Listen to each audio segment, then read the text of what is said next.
Hello दोस्तों, मैं आज आप लोगों के सामने first semester BBA aviation BHM की पुस्तक कथा परचम में सच का सौदा कहानी लेकर आई हूँ, जिसके लेखक है सुदर्शन जी। तो चलिए सबसे पहले हम सुदर्शन जी का जीवन परिचय देख लेते हैं।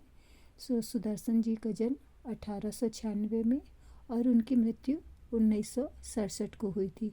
इनका जन्म स्थान है सियालकोट, जो कि अभी प्रेजेंट में या वर्तमान में पाकिस्तान में है। इनका जो असली नाम था पंडित बद्रीनाथ भट्ट था और इन्होंने सुदर्शन नाम से लिखना शुरू किया था। इनकी मुख्य रचनाएं हैं भागवंती, तीर्थ यात्रा, पत्थरों का सौदागर, और इन्होंने फिल्म का निर्देशन भी किया है कुंवारी या विधवा। चलिए दोस्तों, मैं कहानी की तरफ चलती हूँ। तो यहाँ पे लेखक जो है बता रहे होते हैं कि जब सर्वदयाल पढ़ते थे तो वे खाते, दूध पीते और अच्छे कपड़े पहनते, बड़ी आसान और शौकत से रहते थे। उनके माता पिता बहुत गरीब थे। उनके पास इतना पैसा नहीं था कि वे अपने बच्चे के कॉलेज की पढ़ाई पूरी करवा सके, लेकिन सर्वदयाल के मामा ने 4 साल का खर्च देना स्वीकार किया, लेकिन यह भी कहा कि रुपया खून पसीना बहाकर मिलता है और मैं मर मर कर 4 पैसे कमाता हूँ। लाहौर में तुम्हें पग पग पर परेशानी है, तुम्हें बुरी आदतों से बचकर डिग्री प्राप्त करनी है। अगर मुझे पता चला तो वे तुम्हारा खर्चा भेजना बंद कर देंगे। सर्वदयाल ने मामा की बातों का पूरा ध्यान रखा। उन्होंने कभी अपने मामा को शिकायत का मौका नहीं दिया, जिससे मामा खुश होकर अपने भांजे को अधिक रुपए भेजने शुरू कर दिए।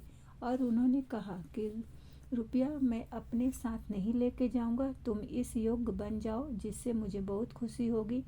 इस प्रकार सर्वदयाल खर्च तो करते थे, लेकिन सारी बुरी आदतों से दूर थे। सर्वदयाल 4 साल की बीए की डिग्री पूरी करके अपने घर वापस आए, लेकिन जब वे पढ़ते थे तो उनके पास ढेरों नौकरियां आती थी, पर जब वे पढ़ाई पूरी कर चुके हैं तो उनके हाथ में कुछ भी नहीं है। उनके पिता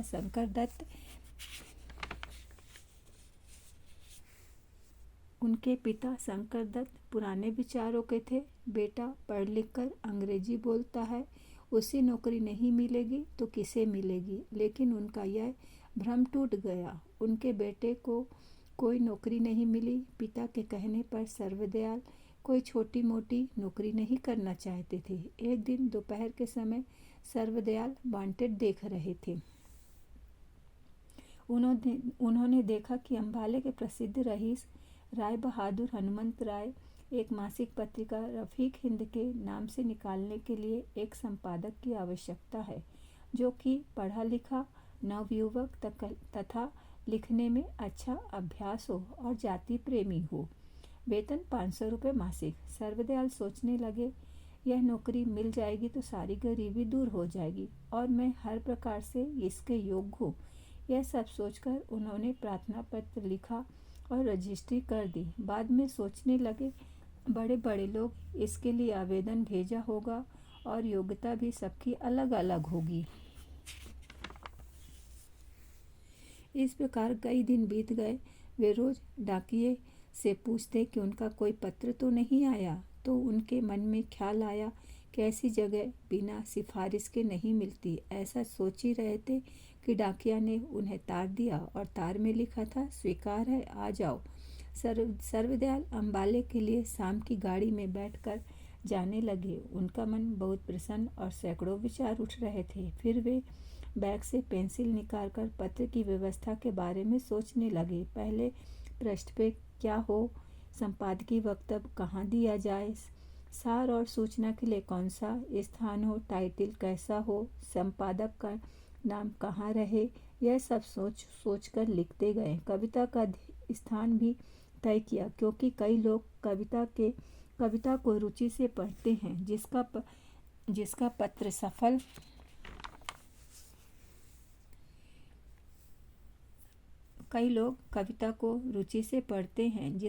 सफल हो जाए। रात का समय था। जिस कमरे में सर्वदयाल थे उसमें सिर्फ एक ही यात्री था और वह भी सो रहा था। सर्वदयाल ने एक कागज पर पंडित सर्वदयाल BA एडिटर रफ़ीक हिंद लिखा। वे हमेशा संपादन के स्वप्न देखते थे और आज वह स्वप्न सच होते ही प्रतीत होते हैं। जो उन्होंने कागज पर लिखा, पंडित सर्वदयाल BA एडिटर रफ़ीक हिंद अम्बाला। इन्हीं विचारों में मग्न सर्वदयाल की गाड़ी अम्बाला स्टेशन पर आ गई। सर्वदयाल हनुमंत राय के आदमी के साथ बग्गी में बैठकर उनकी कोठी की तरफ जाने लगे। कोठी पहुंचते ही कोचवान ने बड़े आदर के साथ दरवाज़ा खोला। मुंशी सीधे सर्वदयाल को हनुमंत राय के कमरे में ले गए।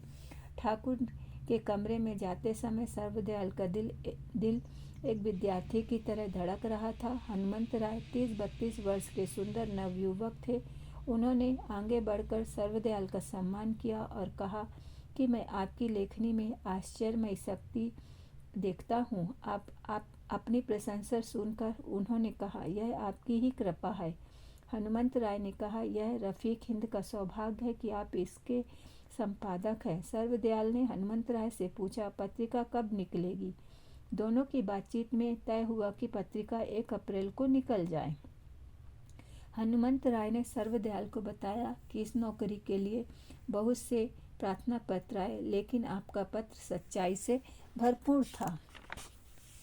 1 अप्रैल की पहली तारीख को रफ़ीक हिंद का प्रथम अंक निकला। पूरे पंजाब के लोगों को यह पत्रिका पसंद आई। सभी जगह सर्वदयाल की चर्चा होने लगी। प्रथम अंक के प्रकाशन से उनको प्रथम श्रेणी का संपादक में बिठा दिया।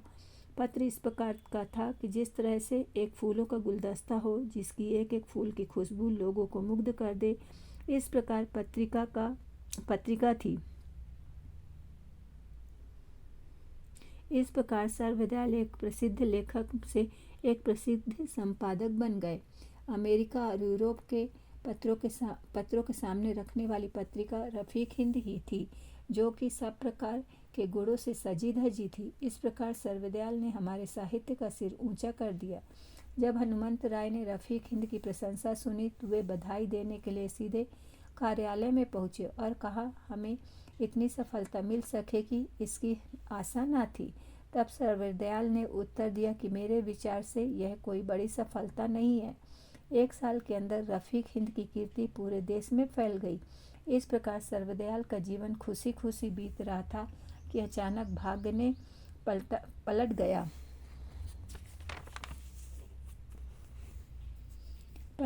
अम्बाला की म्यूनिसिपालिटी के मेंबर के चुनने का समय आया। ठाकुर हनुमंत सिंह एक पक्ष के मेंबर के लिए पानी की तरह पैसा बहा रहे थे, तो दूसरी तरफ लाला हसमत राय, जो कि स्कूल के हेडमास्टर से साधारण व्यक्ति थे। हसमत राय की मित्रता सर्वदयाल शर्मा से थी, लेकिन पंडित इन सब झंझट में नहीं पड़ना चाहते थे। फिर भी मित्रों की जोर जबरदस्ती से पंडित ने हसमत राय को वचन दिया कि वे उसकी सहायता करेंगे। पंडित सर्वदयाल जानते थे कि हनुमत राय के करनी और कथनी में बहुत अंतर है। उनकी जाति सेवा केवल भाषण देने के लिए होती है, जबकि स्वार्थ सिद्ध होता है तो वे अपने बच्चे के विरुद्ध भी कार्य करने में संकोच नहीं करते थे। इसलिए पंडित ने निश्चय किया कि चाहे कुछ भी हो, मैं उसको मेंबर नहीं बनने दूंगा। रविवार के दिन पंडित का भाषण सुनने के लिए हजारों लोग इकट्ठे हो गए। पंडित की बात सुनने के लिए लोग बेचैन हो रहे थे कि वे सच का साथ देते हैं या झूठ को अपनाते हैं, न्याय का पक्ष लेते हैं या रुपए का। पंडित की बातें सुनने के लिए लोगों ने अपना ध्यान उनकी तरफ कर दिया। पंडित ने कहा, मैं यह नहीं कहता कि आप अपना वोट अमुक को दो। बस इतना कहना चाहता हूँ कि जो कुछ भी करें वह सब कुछ सोच विचार कर करें। यह ऐसी बात नहीं है कि आप साहूकार के ठाट बाट पर लट्टू होकर अपना वोट दे दें। इस वोट का वही अधिकारी है जिसमें करुणा हो, जिसमें देश और जाति के लिए सहानुभूति हो, जो गरीब लोगों के बीच घूमता फिरता हो और जाति को ऊंचा उठाने में मग्न हो, प्लेग और हैजे के समय रोगियों की सेवा करता हो, उनका अकाल के समय लोगों को संतावना देता हो, जो सच्चे अर्थों में देश का हितैषी हो, जो लोगों के विचारों को बिना किसी पक्षपात के निर्भय होकर प्रकट करे। ऐसा मनुष्य ही भविष्य में उपयोगी सिद्ध हो सकता है। लेकिन ठाकुर हनुमंत राय को पूरा विश्वास था कि पंडित उनकी तरफ से ही बोलेंगे। लेकिन जब उन्होंने उनका भाषण सुना तो पूरे तन में आग लग गई। जिन लोगों ने को पंडित की लोकप्रियता से जलते थे, वे ठाकुर साहब के कान भरने शुरू कर दिए। यह सब सुनकर ठाकुर साहब ने पंडित को बुलाया, जिसके लिए पंडित पहले से ही तैयार थे। जब ठाकुर साहब ने कहा कि क्या मैंने कोई अपराध किया जो आपके भाषण का किया है, जो आपके भाषण का क्या मतलब है? पंडित ने कहा, यह सब सिद्धांत है। तब ठाकुर ने कहा, यह सौदा आपको बहुत महंगा पड़ेगा। पंडित ने कहा, मैं सब कुछ देने को तैयार हूँ। ठाकुर ने कहा, नौकरी और प्रतिष्ठा भी? तो पंडित ने कहा, कि हाँ, क्योंकि वह सच्चाई के लिए खड़े हैं। ठाकुर और पंडित में बात इतनी बढ़ गई कि दोनों ने एक दूसरे को मुंह मोड़ लिया और दूसरे दिन त्यागपत्र भेज दिया। पंडित ने, संसार का यह नियम भी अनोखा है। जिस सच्चाई के लिए उन्हें नौकरी मिली थी, आज उसी सच्चाई के लिए उन्होंने नौकरी छोड़ी।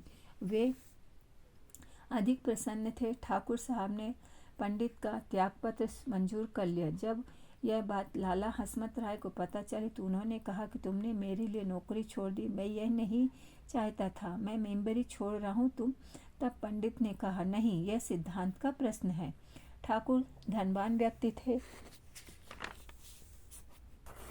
धनवान व्यक्ति थे। उन्होंने मेंबरी के लिए धन की थैली का मुंह खोल दिया। रोज सभी के यहाँ मिठाइयाँ भेजी जाती थी। चुनाव का प्रसार करने के लिए तांगे दौड़ने लगे, वोटों के लिए रुपए बहने लगे। चुनाव क्या आया, उनके तो मिजाज ही बदल गए। कंगाल से कंगाल आदमी मिलता तो वे अपनी मोटर कार रोककर नम्रता से हाथ जोड़कर कहते, कोई सेवा हो तो बताइए, मैं आपका दास हूँ, अभी पूरा कर देता हूँ। उनका मानना था कि इस प्रकार से लोग उनके वश में आ जाएंगे। लेकिन विपक्ष में ऐसा कुछ भी नहीं हुआ। सिर्फ पंडित ने जो भाषण दिया था तो सिर्फ वही ही था। इलेक्शन का दिन आया। दोपहर के समय पर्ची गिनी जा रही थी। हनुमंत राय के आदमी बैंड और आतिशबाजी तथा फूल माला के साथ खड़े थे। उन्हें विश्वास था कि ठाकुर ही चुनाव जीतेंगे, लेकिन वोट हसमत राय से के अधिक निकले। चुनाव के 15वें दिन पंडित रावलपिंडी के लिए निकल पड़े। सब कुछ वैसा ही था जब वो रावलपिंडी से अंबाला आ रहे थे। तब की रात और आज की रात में काफ़ी अंतर है। जब आ रहे थे तब उनका चेहरा प्रसन्न था, आंखों में उदासी और उसी प्रकार का खाली कमरा।